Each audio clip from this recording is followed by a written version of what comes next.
Bonjour à tous. En fait, je voulais vous parler de la manière dont on pourrait se débarrasser de cette bête habitude destructrice de se comparer aux autres.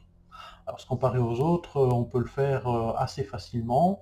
On peut comparer la voiture du voisin, on peut essayer d'avoir un meilleur GSM que celui de notre collaborateur au travail, on peut essayer d'avoir la dernière paire de chaussures à la mode, la meilleure TV, enfin voilà, on peut essayer de se satisfaire de plein de manières différentes comme ça, mais comment devrions-nous faire alors pour pouvoir se séparer de cette habitude?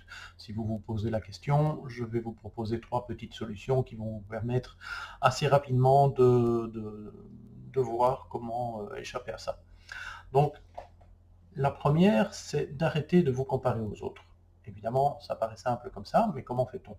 Eh bien, réalisez que si vous avez finalement réussi à acquérir un GSM meilleur que celui de votre collègue, vous allez peut-être probablement être satisfait sur le moment, mais vous constaterez très vite que vous aurez un autre collègue ou une autre personne que vous allez rencontrer qui a un meilleur téléphone que vous.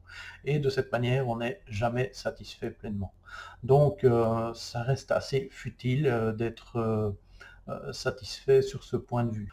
On a toujours tendance à se dire que l'herbe est plus verte ailleurs, qu'on a mieux de l'autre côté de la clôture, mais en fait, pas du tout. Euh, il faut bien vous rendre compte que si ça se trouve, vous avez d'autres personnes qui vous regardent du même œil en vous enviant d'avoir justement ce dernier GSM, ce cabriolet, cette voiture, que sais-je, enfin voilà. Vous avez également des possessions que d'autres vous envient, ne vous en faites pas, donc soyez simplement satisfait de ce que vous avez.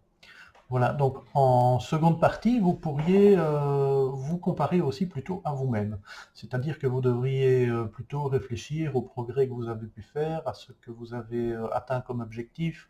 Prenez le temps d'analyser votre évolution. Comparez-vous à vous tel que vous étiez hier. Par exemple, qu'est-ce que vous avez fait de bon aujourd'hui? Qu'est-ce que vous avez fait comme progrès durant le dernier mois? Est-ce que votre but est bientôt atteint? Est-ce que vous avez évolué? Et donc la critique que vous devez avoir, c'est par rapport à vous-même, c'est pas par rapport à d'autres personnes. Vous comparez à d'autres personnes qui ont un bien que vous aimeriez posséder, c'est pas ça qui va vous faire évoluer. Donc si vous voulez évoluer, vous devez vous comparer à vous-même. Donc ça, c'est la deuxième chose. La troisième chose, c'est soyez bienveillant. Si vous critiquez une personne, bien souvent, regardez-vous dans le miroir d'abord.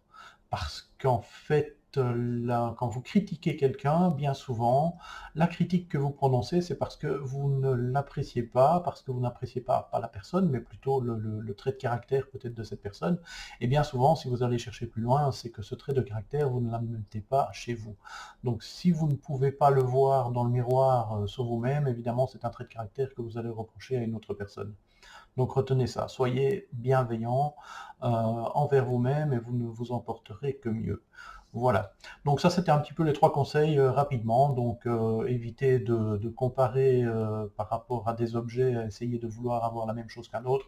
C'est pas la peine. De toute façon, quelqu'un aura toujours mieux que vous ne serez jamais satisfait. La deuxième chose, donc comparez-vous à vous-même par rapport au progrès que vous avez pu faire et soyez satisfait de vous-même ou pas. Mais dans ce cas, vous savez ce qu'il vous reste à faire, tâchez d'évoluer. La troisième chose, eh bien, au final, donc, soyez bienveillant envers les autres.